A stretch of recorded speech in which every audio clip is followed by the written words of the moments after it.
guys, it's your girl Kizzy Rock, and yes, Kizzy Rock is my birth given name.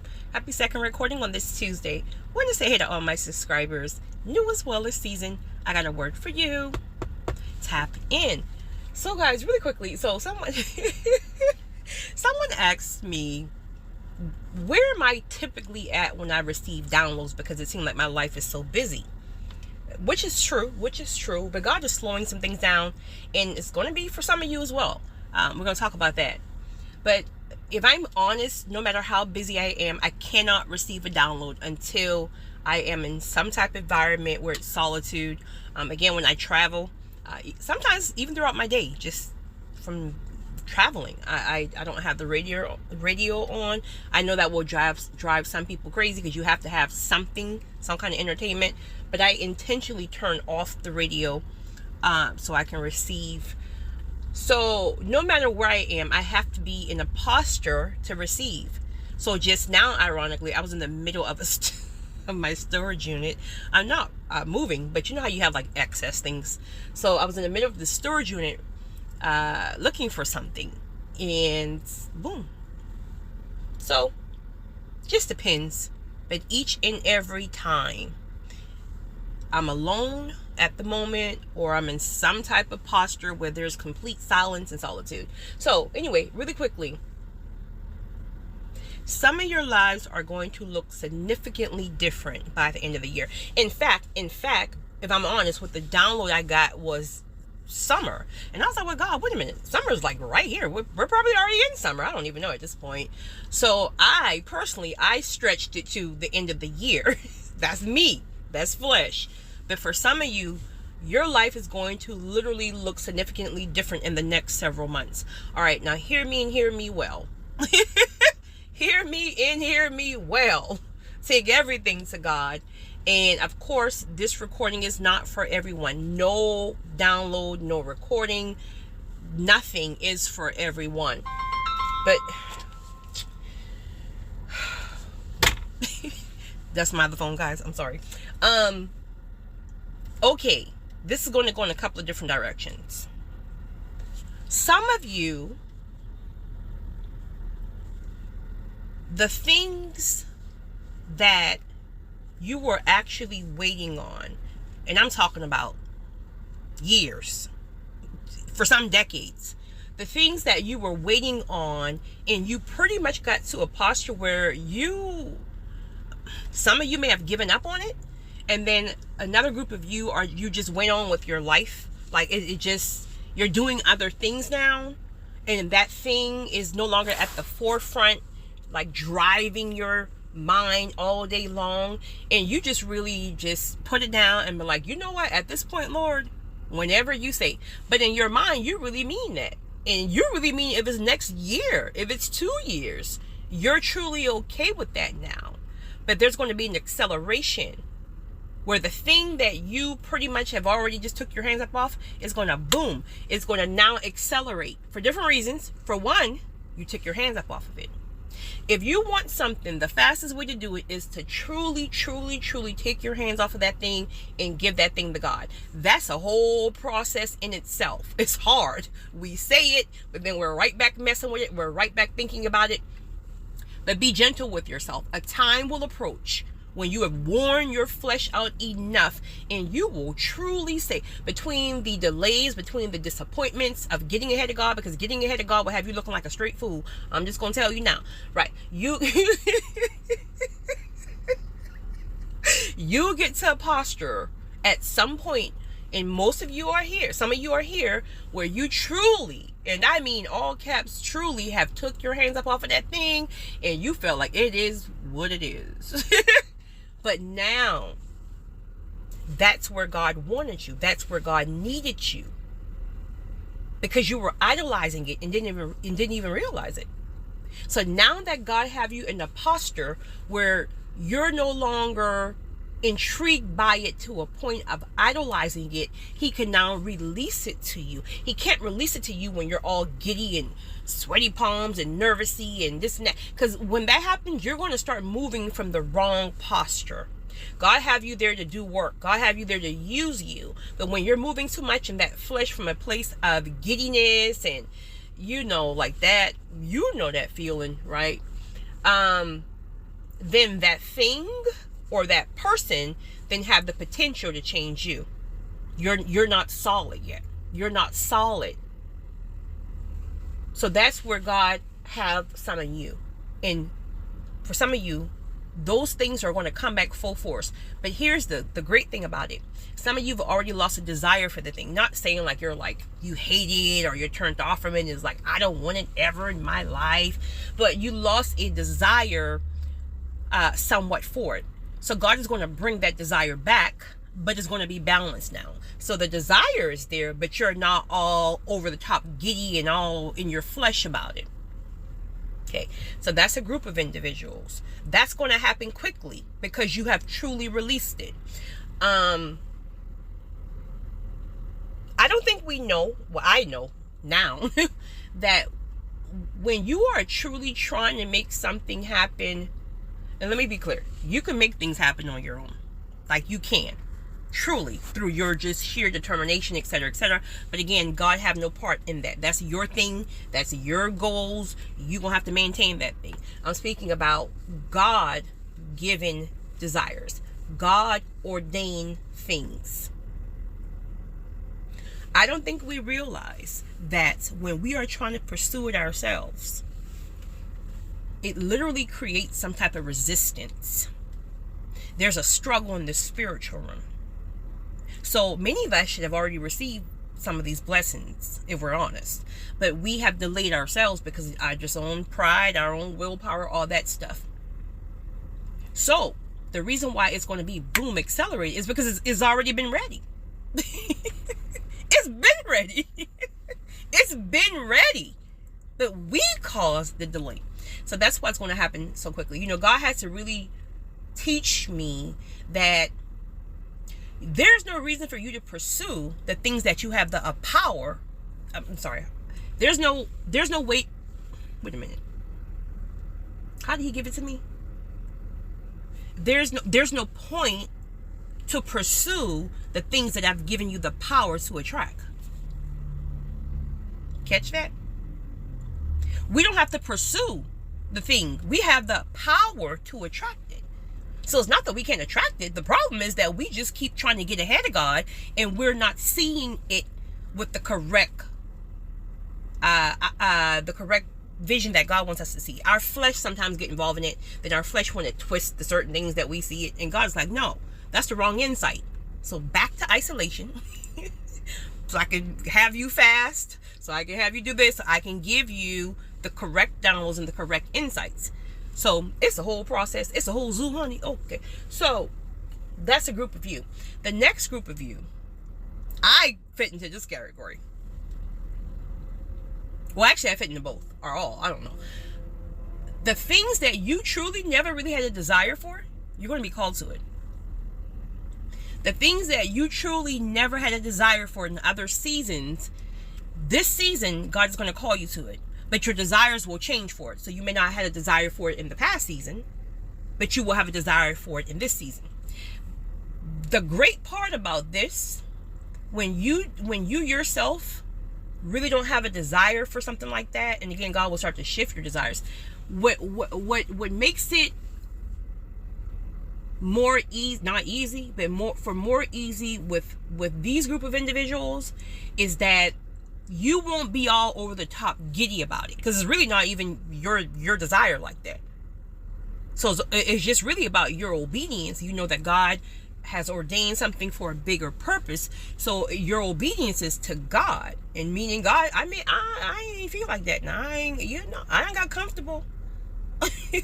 But if you say that I'm called to this in this season, then I'm going to trust you. But the difference is with these group of people, you're not all sweaty palms and like a little girl in high school about it, because it's for a bigger purpose. The problem with this group, if you're not careful, if you don't stay connected to God, you're gonna leave it. You ain't got time for it. You don't like it. It's too much of a struggle, because it's really not like anything that we feel like is just not, we're not benefiting from it. And the truth of the matter is God is who's benefiting. But you tend to want to walk away from things this easy. For those of you who got, and this is why God is really pressing upon people more than ever. I said this in the community post as well. You gotta start healing. You gotta start taking accountability, and I mean swiftly. It's almost like this thing in the pressing room where God is not allowing people to get away with the nonsense that they've used as excuses. Let it be fathers weren't there, mothers weren't there, abusers and all this stuff. And granted, these things may be a lifelong struggle, but God is he's really pressing in the spiritual realm for people to really start working on themselves, their self-esteem, their confidence, their triggers. Let me just tell you guys really quickly while this is in my spirit, because somebody emailed me, honey. She was in her feelings because I said men are visual and women need to keep themselves. Honey, let me tell you something. You can walk around Walmart, honey, with your dirty bedroom Scooby-Doo slippers. You can walk around Walmart with your dirty bonnet with probably spaghetti sauce stain on it. You can walk around with 5 nails broken off. You can walk around with calluses on your toenail. You can walk around with a dirty bra scrap. You can walk around with, Lord, sis.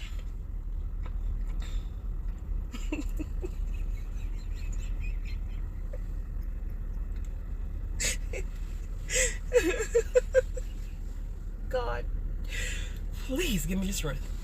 Sis, do what you do, boo. Do what you do, boo. Nobody's gonna ever. In fact, God won't even make you do anything. You can say what you want to say. You can do what you want to do. But what I am telling you is that at the end of the day, most, if not all, most men are visual, period. Does that mean you're walking around in high heels 24 hours a day? No, not at all. But that means you need to really step your game up. And again, this is why God is pressing accountability, because we can sit here. God is sending people. God is sending people right in your face to give you free information. You got Pastor R.C. Blakes. You're challenging the man on every single thing he says, but you think he's the most wisest man in the world. But why are you challenging in his comment section and going against somebody that obviously you're seeking information from because you don't know? So those of you with that mindset about I ain't gotta change and I ain't gotta do what men want and I ain't gotta, he gonna like it or he ain't, sis, see how long he stay. Men are visual, period. So at the end of the day, this is going left, I'm gonna get back on topic, but at the end of the day, you can say what you want to say. You can fight against whatever you want to fight against. At the end of the day, God is going to hold anything that he has released for us until we get in a certain posture to receive. All that toxic mindset of things that some women have been taught from their parents, let it be emasculating men and all that nonsense. That stuff you saw was not the way. This is why God is placing people for free in your path to show you the right example, and you're still fighting against every single person that's trying to help you, because obviously your way isn't working. So do you, period. People do not have to accept us the way we are. That's a lie from the pit. Well, you can just accept me the way. No. People don't have to accept us for the way we are, period. There's things God got me working on now, and I'm just like, Lord, this thing is hard. But you're right. It's accountability. In order for God to take you higher, it's about accountability. No more excuses, period. And that's for me too. I got sidetracked. So somebody emailed me. I mean, she wasn't like nasty, but she been kind of petty, honey. I ain't girl, not today. So yeah. So for you group of people, if you're not careful, you're going to really, really struggle, because it's really not something that is your default setting, if you will. Something that you may have not had a lot of prior experience with, if you will. But if you stay connected to God, and it's going to have to be intentional, because the minute you let God's hand go, honey, you gonna you going back to level 1, because it's almost like a disappointment to God. Like, listen, I'm sitting here trying to take you higher. I'm trying to give you blessings that most people just dream of, and you just want to do what you want to do, so you're going back to level 1, right? So just hold on to God's hand, right? And trust me, you will be convicted to really know when you're slipping and when God needs you to really get back on point and get back solid. So yeah, it's gonna be you group of people who have been really waiting and really kind of just turned away from the thing. It's gonna be the next group who've truly just never really had a thing for it, if you will, but God's gonna start changing your desires for bigger purposes, not even about you, bigger purpose. And the third group, let me see, was there a third group? Let me see, my spirit tells me right now. The third group is going to be the, like, I mean, real underdogs. I mean, for real. Not just you were the underdog in one season because somebody overlooked you at the job. No, I mean underdogs. You were the only child in the family who didn't get raised by the parents. You were the child who, I mean, nobody picked you in school. You were the person that every single person you ever met, they walked over, they did you wrong. And I mean, you were like the good person. Seriously, it's not your karma. It's not your law of attraction. You were truly, truly, truly, truly a good person. But it's like life just kept giving you the bad hand. Your group is going to be accelerated probably over most. It's almost like God is going to reward this group because you didn't play the tit for tat. You didn't like get all, even though you may have felt like it and you wanted to, but it was just something in your spirit that just will never ever allow you to be a nasty person or match nasty energy. You may have always thought about, God, why can't I just be a mean person too, so I can just give it back to them? But it was always something in your spirit that there was always a block. There was never a desire for you to be mean or nasty to people, but you just kept getting, your group, can you be my friend? Because y'all about to get real big. I'm talking about big blessed. Please, can you be my friend? I'm just joking. But you deserve it. You deserve it. I want to share that with you guys. But yes, some of you, your life are going to look significantly different. I'm talking about marriages unexpectedly, suddenly. Like some of you who are always up in my email. Up in my email, and you think that God has went completely silent on you. These things are going to appear out of nowhere. You're going to be one day minding your business, and it's just going to appear out of nowhere. And you're going to have so many choices. But you're going to have, the key is you're going to have to make sure you're tapping into what God needs and not your flesh needs. Because let me tell you something. These men, I don't know what's going on. I think these men are being spiritually awakened, but they're being very, very persistent. It's like, I don't even care if you got a man, right? I promise you I'll do you better than your man. Like, seriously, I ain't care about, if you got a husband, I don't even care about that. They're very, very persistent. I think a lot of men are being awakened spiritually. But again, rather than waiting to see something in the flesh, pay attention. You gotta tap into what God is calling you to do. God is calling for all of us to do something different right now. Some people's therapy, some people's getting back fit. He's really calling for you to do something. Stop sitting down and just, well, I'm just gonna wait until you be waiting if you're not being obedient to what he's calling you to do. So guys, I wanted to share that. I gotta go, but I wanted to share that with you guys. You guys have a great one. It's your girl, Kizzy Rock.